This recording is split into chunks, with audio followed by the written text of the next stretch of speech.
صدري قرآن املأ قلبي قرآن واسق حياتي قرآن. السلام عليكم ورحمة الله وبركاته. بسم الله الرحمن الرحيم. الحمد لله رب العالمين والصلاة والسلام على رسولنا الكريم وعلى آله وصحبه أجمعين. Todas las alabanzas le pertenecen a Allah, el Señor de todos los mundos. Paz y bendiciones para el mensajero de Allah, para su familia, compañeros y seguidores hasta el último día. Pedimos a Allah subhanahu wa ta'ala que haga de este círculo del conocimiento un círculo de sinceridad, de beneficio, y que lo acepte de nosotros y de ustedes. Asimismo, pedimos a Allah que les recompense por su disposición, por su valioso tiempo y su atención al darle de su tiempo al conocimiento, el cual nos ayuda a adorar a Allah de una mejor manera.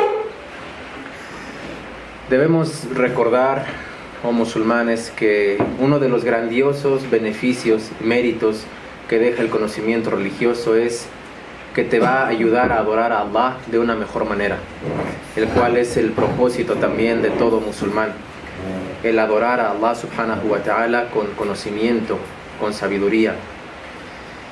Y nos corresponde a cada uno de los musulmanes buscar ese conocimiento, ahora más con la facilidad de los dispositivos, de las redes, esforzarnos más por la búsqueda del conocimiento, que eso únicamente nos deja bastantes beneficios en este mundo y en el siguiente. Y como en la mayoría de las charlas se comparte el grandioso hadith en el cual el mensajero de Allah sallallahu alayhi wa sallam ha dicho: quien emprenda un camino en búsqueda del conocimiento, Allah le facilitará el camino al paraíso. Por lo tanto, es un gran honor el estar buscando la complacencia de Allah mediante el conocimiento religioso, y recordar que Allah subhanahu wa ta'ala eligió a muchas personas de entre los justos, de los sahaba y de los seguidores, para que nos llegase hoy en día la información recopilada y registrada de forma auténtica. ¿Cuántos de los sahaba viajaban distancias largas para escuchar un único hadith de la persona que lo escuchó directamente del mensajero de Allah sallallahu alayhi wa sallam? Entre estos ejemplos, el noble compañero Jabir radhiyallahu anhu tuvo que viajar una distancia de un mes hasta Siria para escuchar directamente el hadith de las palabras del sahabi que lo había escuchado por parte de Rasulullah sallallahu alayhi wa sallam, únicamente preservando esa legitimidad y esa autenticidad del hadith. Y a nosotros, alhamdulillah, nos llegó hoy en día esa información gracias a Allah subhanahu wa ta'ala, mediante el esfuerzo de estas grandiosas personas, quienes adoraban a Allah de la manera en la que Él ordenó. Eran los justos quienes temían a Allah subhanahu wa ta'ala, pues en un hadith dijo a la madre de los creyentes, Aisha radhiyallahu anha, que le preguntó al mensajero de Allah sallallahu alayhi wa sallam: oh profeta de Allah, ¿acaso en el día de la resurrección estaremos unos frente de otros y nadie reconocerá a sus familiares? El padre no reconocerá a su hijo, el hijo a su padre, el hermano a la hermana. Le dijo el mensajero: oh Aisha, ese día va a ser tan grave, tan difícil, que la persona no va a tener tiempo ni preocupación de ver dónde está su familiar, la persona va a estar únicamente preocupada por salvarse ella misma. Y eran los justos, era la familia del mensajero de Allah, los compañeros del mensajero de Allah. Ese es el temor que ellos tenían de Allah subhanahu wa ta'ala. Por eso ellos temían que llegase el día de la rendición de cuentas. Por rendir cuentas a Allah, no era porque temían dejar su riqueza o dejar su casa, dejar sus coches. No, ellos temían que se presentase el día de la resurrección por la rendición de cuentas, más no por abandonar esta vida mundana. Y en estos tiempos, ¿cuántas personas vemos que tienen miedo a la muerte debido a que dejan su cuenta de su banco con dinero, que dejan su herencia, que dejan tales bienes, pero no se preocupan por el día de la resurrección? No se preocupan por rendir cuentas ante Allah subhanahu wa ta'ala. Se preocupan más por el qué dirá el vecino o el qué dirá tal persona, que qué dirá Allah. ¿Qué dirá Allah de mi relación con Él? ¿Qué pensará Allah de mí? Se preocupa por qué pensará el vecino. pero no reflexiona en qué estado está su relación con su Creador. Reza a tiempo, reza como tiene que rezar, con concentración, con humildad, hace el bien al prójimo, es generoso con sus familiares, mantiene unidos esos vínculos familiares, es paciente ante el posible daño que encuentre al invitar al camino de Allah. Por eso esto está relacionado con la purificación del alma y es algo que nos corresponde a cada uno desde que abrimos los ojos. Cada amanecer ya estamos a prueba de controlar la lengua, de controlar el carácter, de hacer el bien a los demás, de tener temor a Allah, de tenerle presente en público, en privado, de recordarle en la estrechez, en la felicidad. Esto es la purificación del alma, y para que esto se lleve a cabo, esta purificación, debe haber sinceridad. Si tú realizas estos actos de bien, rezas, das sadaqa, haces el ayuno, pero no lo haces con sinceridad, no te vas a beneficiar en absolutamente nada. Y recordar que si tú haces, como se mencionó en el sermón, todo el bien que hagas va a ser para tu beneficio. Tú no le beneficias a Allah en nada. Y si tú dejas de hacer una obra buena, dejas de rezar o ayunar, no perjudicas a Allah en nada, te perjudicas a ti mismo nada más. Es algo que debes tener en cuenta. Allah no necesita de nada ni de nadie. Él prescinde de sus criaturas. Pero nosotros necesitamos de Allah subhanahu wa ta'ala, incluso cada respiro, cada parpadeo de ojo. Qué débil es el ser humano. Cuando le alcanza alguna enfermedad, cae en cama y no se puede mover. Y es donde suplica a su Señor con sinceridad. ¿Por qué espera hasta que llegue ese momento para hacer alguna obra de bien? Por eso cuando le preguntaron al mensajero de Allah sallallahu alayhi wa sallam: oh mensajero de Allah, ¿cuál es la mejor sadaqa? ¿Cuál es la mejor caridad? Respondió: es la caridad que se da cuando tienes riqueza y cuando tienes salud. Antes de que te llegue la enfermedad y digas esto era para fulano, este era para fulano, cuando ya de por sí estaba escrito que era para ellos. Cuando tú anhelas la riqueza y temes la pobreza, en ese momento es cuando debes dar sadaqa para purificar tus bienes. En el hadith dijo sallallahu alayhi wa sallam: la riqueza del musulmán no disminuye cuando se da sadaqa. Ante nuestros ojos, eso es una realidad. Ante nuestros ojos, cuando damos ayuda o caridad a alguien, creemos que nuestro dinero disminuye, porque es natural. Pero en realidad, el significado de eso es que aumenta, porque le estás haciendo un préstamo a Allah, al generoso. Y dice Allah en el Corán: ¿quién de ustedes le va a hacer un generoso préstamo a Allah subhanahu wa ta'ala para que Él se lo multiplique y se lo recompense al doble? Qardan hasana, dice Allah. Entonces debemos nosotros tener en cuenta que Allah no necesita de nosotros. Algunas veces nos pueden acontecer numerosas adversidades en esta vida, muchos problemas, no tenemos dinero, pruebas en el temas de familiares, y por eso agarramos odio a la religión o agarramos odio a Allah, creyendo que con este acto nuestro de reprocharle a Allah ya dejo de rezar. O en algunos casos la mujer se quita el velo. ¿Por qué? Porque le va mal. Cree que con estos actos va a perjudicar a Allah. En realidad se está dañando esa misma persona, porque se está alejando más de Allah y cree que al alejarse de la religión se van a resolver sus problemas. Allah subhanahu wa ta'ala nos lo dijo en un capítulo titulado La araña. Dijo tabaraka wa ta'ala: ¿acaso cree la gente que yo voy a dejarles decir creo sin que va a ser puesto a prueba, sin que sea puesto a prueba? Esto lo hago, dice Allah, esto lo hago para distinguir quién es el hipócrita y quién es el veraz. Por eso es tan importante el recordar que cuando Allah ama a alguien, le pone a prueba. Cuando Allah ama a un siervo, le va a poner una prueba tras otra hasta que se presente el día del juicio sin ninguna falta. Y eso forma parte de su misericordia. El que haya decretado que las calamidades, las adversidades y las calamidades sean medios por los cuales el musulmán se purifique de sus pecados. Le preguntaron en un hadith: oh mensajero de Allah, ¿quiénes fueron las personas que atravesaron las pruebas más difíciles? Acorde a nuestro intelecto, los altivos, los castigadores, los corruptos, no. Fueron los profetas, fueron los mensajeros quienes atravesaron las pruebas más difíciles.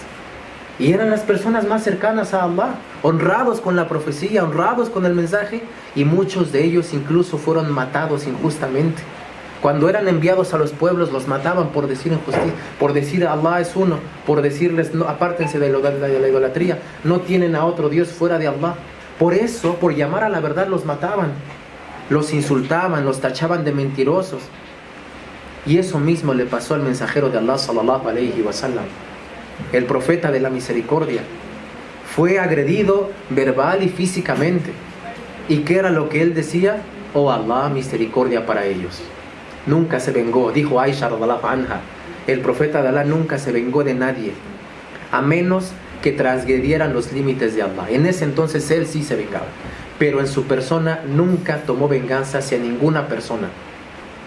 Era el profeta de la misericordia, el profeta de la tolerancia. Dijo en el hadith sallallahu alayhi wa sallam, el mejor de ustedes es el que es mejor con su familia, y yo soy el mejor con mi familia, dijo sallallahu alayhi wa sallam. Para que la gente conozca que el Islam engloba todo. El Islam te enseña cómo tratar a la esposa, cómo tratar la esposa al esposo, cómo tratar a los hijos, la educación en casa, fuera de casa, la educación con el prójimo, la educación con el vecino, en tus bienes financieros. El Islam te enseña absolutamente todo.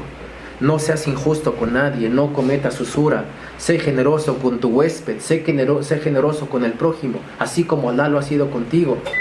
Trata bien a tu familia. Educa a tus hijos, enséñales el salah, a tus hijas enséñales el hijab. El Islam es una educación integral, absolutamente te enseña todas las bases que debes que aprender para poder circular o transitar en esta vida como un buen creyente. Y recordar que forman parte de las características de los siervos de Allah el andar sobre la tierra con humildad. Si alguien te insulta, si alguien te ofende, refúgiate en Allah. Allah te es suficiente. Allah se encarga de aquellos que cometen injusticias. Pero si tú aprendes a perdonar, eso es mejor.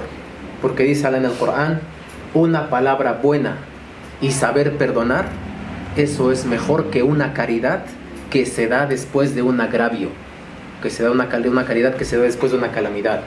Es mejor una buena palabra, una palabra afable. Saludar a quien conozcas, saludar a quien no conozcas. Dice en el hadith, divulga los saludos de paz, reza mientras los demás duermen, alimenta al necesitado y entrarás al paraíso en paz. Tadkhulun al-jannah bisalam. Por lo tanto, debemos sentirnos orgullosos de ser musulmanes. En estos lados especialmente, en donde te sientes extraño porque eres el único musulmán de tu pueblo, o eres el único musulmán de tu casa. Pero a veces Shaitán toma estos medios para orillarte a no sentirte orgulloso de tu religión.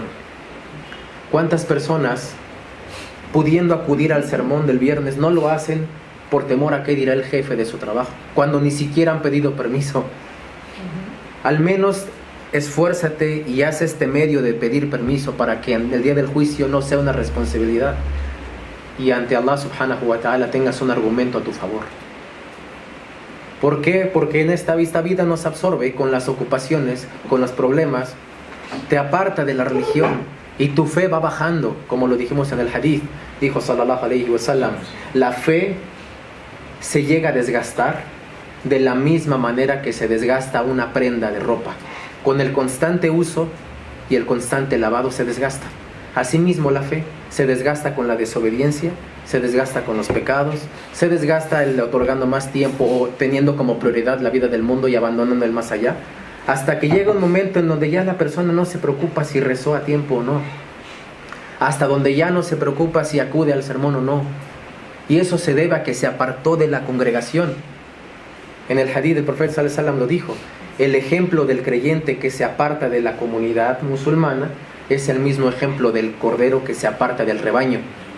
El mismo lobo lo puede comer más fácilmente. De la misma forma, Iblis, Shaitán, el enemigo del ser humano, tiende a susurrarle con más facilidad hasta que lo aparta de la comunidad. Y no solo lo aparta, sino lo lleva a la perdición en esta vida y en la siguiente. Y todas sus obras buenas que realiza se echan a perder. Por eso Allah en el Corán, en el capítulo de la caverna, dijo subhanahu wa ta'ala, ¿quieres que te diga quiénes son las peores personas? Son aquellos que realizaban cosas en esta vida que estaban mal, pero ante sus ojos veían que eran cosas buenas. Shaitán embelleció sus acciones y todo lo que hacían mal para ellos era algo bueno, pero en realidad es algo completamente detestable ante los ojos de Allah subhanahu wa ta'ala.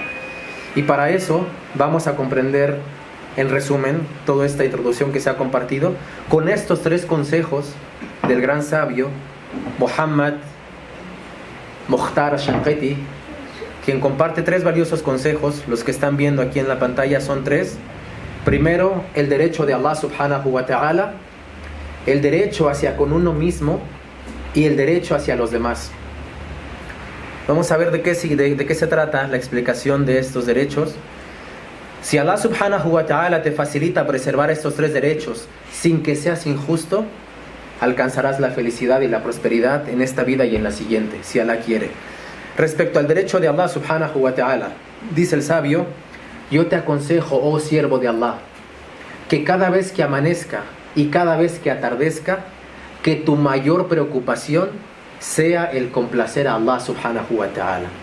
Que esa sea tu mayor preocupación. Que tengas presente a Allah, que tengas conciencia de Allah en tus actos, en tus palabras ocultas y evidentes. Recordar que Él te creó, que Él te dio esa forma armoniosa de la que tú gozas. Recordar que Él te alimenta, que Él te guía, que Él es quien te ha subordinado los caminos por los cuales transitas en esta tierra. Recordar que Allah te dio el cielo como un techo y la tierra como un lecho. Quien se abandona en Allah, Allah le será suficiente. Y tienes que saber que Él es el Rey verdadero y en sus manos está tu vida, en sus manos está tu muerte, en sus manos está tu riqueza y en sus manos está tu pobreza. En sus manos está tu salud y en sus manos está tu enfermedad. En las manos de Allah subhanahu wa ta'ala está absolutamente todo. Por eso apresúrense a respetar el derecho de Allah. Asegúrate de sentir vergüenza de Allah, de que puede ver algo en ti que no le guste, o puede escuchar de ti algo que no le agrade. Tener esa conciencia y ese temor de Allah. Teme a Allah, porque si tú lo haces, Él abrirá las puertas de su misericordia y de su protección. Dice en el hadith sallallahu alayhi wa sallam: ten presente a Allah y lo encontrarás siempre ayudándote. Preserva a Allah y Él te preservará a ti. Preserva sus límites, preserva sus órdenes, llévalas a cabo y encontrarás que Él te ayudará en los tiempos de dificultad. Allah te creó únicamente para adorarle. Si escuchas el llamado a la oración, acude a rezar. No pierdas la primer fila en el salah. El decreto de Allah subhanahu wa ta'ala es la base de todos los derechos. El derecho de Allah, es la base de todos los derechos. Por lo tanto, cuídalo, presérvalo y tendrás el éxito en esta vida y en la siguiente. Dijo Allah subhanahu wa ta'ala: he ordenado a quienes recibieron el libro anteriormente y también a ustedes el temor a Allah. Por lo tanto, desde nuestros antecesores hasta ahora, la orden de Allah fue: teman a Allah. Pero si se rehúsan, Allah pertenece cuanto hay en los cielos y en la tierra, y Él es opulento, Él es loable. Este es el primer derecho con el que te aconseja el sabio Muhammad Shanqiti. Y el segundo derecho, o la explicación del segundo derecho, es el respetar los derechos que tú tienes hacia contigo mismo. Y eso es una amana, eso es una responsabilidad. Quien purifique su alma de la idolatría y de los pecados habrá triunfado. Y eso no se obtiene a menos que Allah subhanahu wa ta'ala lo permita y que el siervo se aferre y lleve a cabo las órdenes de Allah y se aparte de las prohibiciones. Preserva las bendiciones que Allah te dio, oh musulmán. ¿De qué manera entendemos el preservar las bendiciones que Allah nos dio? Agradecerle verbalmente, saber que Él es quien nos la da y llevar a cabo esas bendiciones acorde a lo que le complace a Allah. No utilizar una bendición que te dio en lo haram. Si te hizo descender un sustento, no utilices ese sustento en algo prohibido, porque estás siendo ingrato con Allah, siendo que Él te dio una bendición y tú la usas en la desobediencia. Eso significa ser ingrato con Allah subhanahu wa ta'ala. Por eso, en uno de los ahadith, el mensajero de Allah sallallahu alayhi wa sallam pasó frente a un grupo de mujeres y les dijo: oh mujeres, aumenten el pedir perdón a Allah y hagan más caridades, porque realmente vi el fuego y vi que la mayoría de los habitantes eran mujeres. Y le preguntaron las mujeres: oh mensajero de Allah, ¿a qué se debe que sean la mayoría mujeres?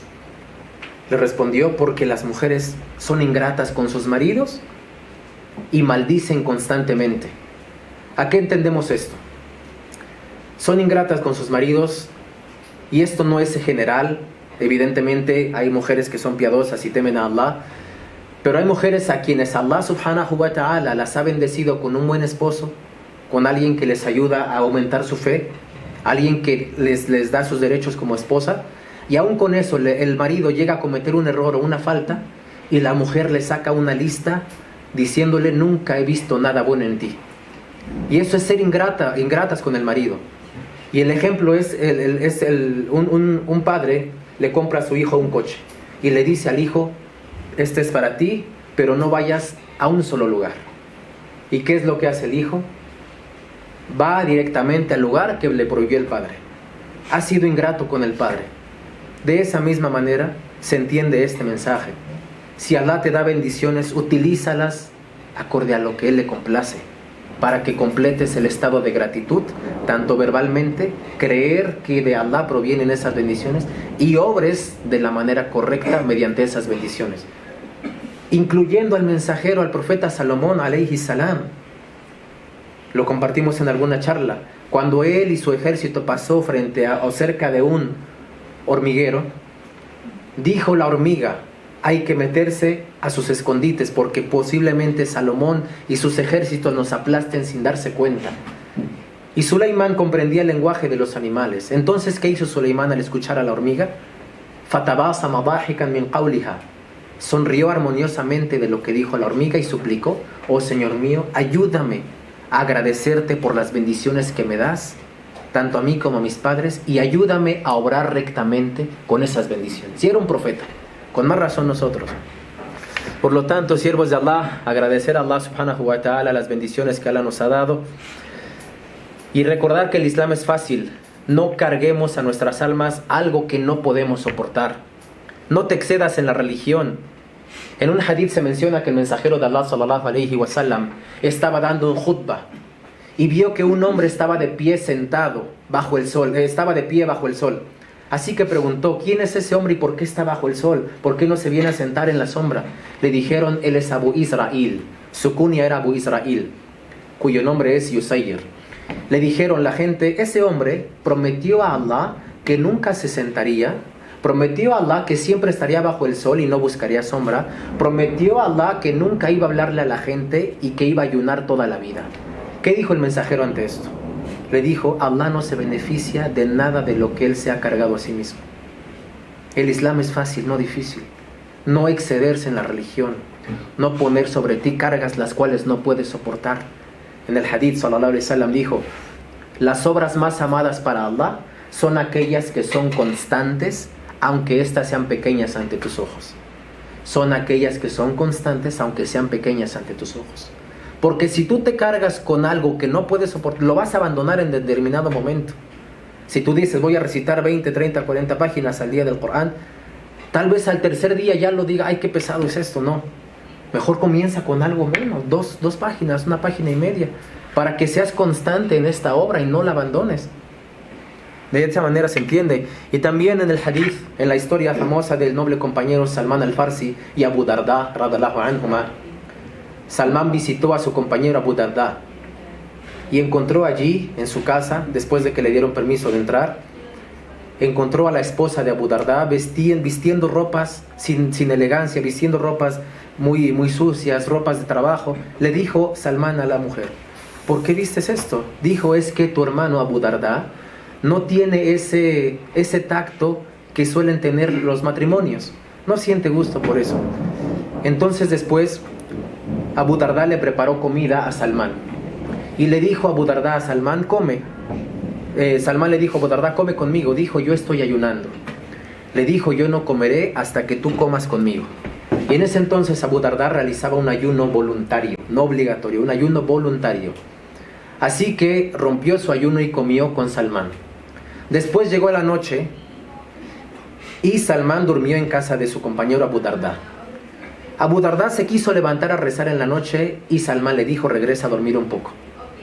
Pasó un poco más de tiempo en la noche y se quiso levantar y Salman le dijo nuevamente: duerme otro poco. Hasta que llegó el último tercio de la noche y le dijo Salman a su compañero: ahora sí, levantémonos a rezar. Y al finalizar le dijo: aconsejándolo: te aconsejo a que respetes, porque Alá tiene derecho sobre ti respecto a la adoración. También tu esposa tiene derecho sobre ti, tus hijos tienen derecho sobre ti, y tú tienes derecho sobre ti mismo respecto al descanso, respecto a la comida. Y con este hadith comprendemos que no tenemos que cargarnos más allá de lo que podemos soportar. Después de la historia, Abu Darda le dijo al mensajero: "Oh profeta de Allah, sucedió esto y aquello". El profeta le dijo: "Salmán ha dicho la verdad, Salmán tiene razón, dale a cada cosa su derecho". Y el tercero y último, dice el sabio: si tú ya hiciste el derecho de Allah, respetas el derecho de Allah y respetas el derecho hacia contigo mismo, ten por seguro que el derecho hacia con el prójimo, es decir, con la gente, lo vas a realizar de una manera muy fácil. Principalmente respetar el derecho del mensajero de Allah sallallahu alaihi wasallam. Algunos sabios del hadith dicen: haz de cuenta que si el profeta está físicamente entre ustedes, para que tú tengas presentes sus enseñanzas. Y compartimos en alguna ocasión cómo honrar al mensajero después de su muerte. Son distintas maneras. Una de ellas, enseñar su sunnah. Enseñar su sunnah es respetar al profeta y honrarlo, incluso él estando en su tumba, llevando a cabo sus enseñanzas, llevando a cabo sus modales, sus enseñanzas, sus prácticas religiosas. Es de esa manera honras también al profeta, defendiéndolo, secundándolo, ayudándolo a divulgar su religión, su mensaje, teniendo presente que no necesitas ser un sabio para hablar del Islam, sino que más bien necesitas hablar con conocimiento, hablar con argumentos sólidos, porque el profeta dijo: divulguen de mí aunque sea un aya que hayan escuchado de mí. Y suplicó por la gente que divulga el mensaje. Dijo: oh Allah, llena de luz el rostro de aquellos que escucharon de mí una palabra, la memorizaron, la llevaron a la práctica y la enseñaron. Oh Allah, llena de luz el rostro de esas personas. Y la súplica del profeta respondida, que no te quede duda de eso. Después el derecho de los profetas, de los enviados, y luego el derecho de los padres, de los familiares, de los hermanos, de los vecinos, de tus compañeros, llevando a cabo la enseñanza de tu profeta sallallahu alaihi wasallam, la cual es: el musulmán es aquel del que la gente está a salvo de su lengua y de sus manos. Ese es el verdadero musulmán, quien no daña a la gente ni verbal ni físicamente, quien controla su lengua, quien controla sus actos ocultos y evidentes. Por eso recae sobre nosotros, oh musulmanes, abandonar todo sentimiento de rencor u odio hacia un musulmán o cualquier siervo. Controla tu lengua, no calumnies, no mientas, no critiques, ni ofendas, ni tampoco insultes. En una ocasión estaba el mensajero de Allah sallallahu alaihi wasallam junto con sus compañeros en la mezquita, y entró un hombre muy humilde, cuyas sandalias las llevaba entre su brazo y su costado. Y el profeta les dijo a los compañeros: ¿qué me dicen de ese hombre? Ese hombre es un hombre del Jannah, ese hombre es un hombre del paraíso. Y los sahabas se preguntaron: ¿por qué? ¿Qué es lo que hace para que el profeta diga que es del paraíso? Hasta que uno de ellos, Abdullah ibn Umar, radiyallahu anhuma, se quedó con la duda, con la intriga: ¿por qué será del paraíso? Fue con el hombre directamente y le dijo: tuve un problema en casa de mi padre. Le estaba mintiendo. Tuve un problema en casa de mi padre y no tengo dónde dormir. ¿Puedo quedarme en tu casa? El hombre le dijo: eres bienvenido. Y entonces dice Abdullah ibn Umar: yo me fui con la intención de ver qué acto hacía ese hombre para que el profeta dijera que era del paraíso. Así que vi que rezaba como nosotros rezamos, ayunaba como nosotros ayunamos. Nunca vi un acto especial en él. Pasaron 3 noches. Y en la tercera noche le dijo Abdullah ibn Umar al hombre: el profeta nos dijo que tú eres un hombre del paraíso, y yo me vine a quedar aquí con la intención de saber qué es lo que tú haces para que te hayas ganado el Jannah. Entonces le dijo el hombre: tú ya me viste que rezo, que ayuno, que duermo, que me levanto en la noche a rezar, y eso también lo hacen ustedes, pero antes de irme a dormir no llevo en mi corazón ningún sentimiento de rencor ni de odio hacia ningún musulmán. Y ese acto, que posiblemente ante nuestros ojos sea mínimo, ante Allah subhanahu wa ta'ala es inmenso, y eso es lo que lo ha llevado a ganarse el Jannah. Por eso mismo, purificar el alma de todos y cada una de estas enfermedades que atacan y corrompen al corazón y al alma, y el Islam es una religión que exhorta al buen trato, tanto musulmanes como no musulmanes.